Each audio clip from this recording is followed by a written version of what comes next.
Dobrodošli. Evo kako izgleda vremenska prognoza za ponedjeljak 25. januar. I dalje hladno u većem dijelu Evrope. Toplije će biti samo na jugozapadu. Kiša će padati ponegdje u Španiji i na jugu Italije, a snijeg u Njemačkoj, u oblasti Alpa i ponegdje u Rusiji.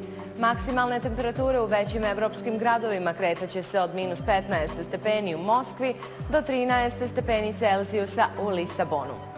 U našoj zemlji ujutro hladno i djelimično oblačno uz sunčane periode. Popodne i uveče oblačnost zahvata zapadne predjele i počinje da jača jugo u Hercegovini. Vjetar slab, promjenjivog pravca, pritisak iznad normale. Minimalne temperature kretaće se od minus 14 do minus 8, a maksimalne dnevne od minus 4 do 0 i na jugu do 9 stepeni Celzijusa. Utorak snijeg i na jugu Hercegovine jak jugo i kiša. I evo na kraju pogledajte očekivane maksimalne temperature za pojedine gradove naše zemlje. Bila je to vremenska prognoza za ponedjeljak 25. januar. Ostanite uz Pink BH.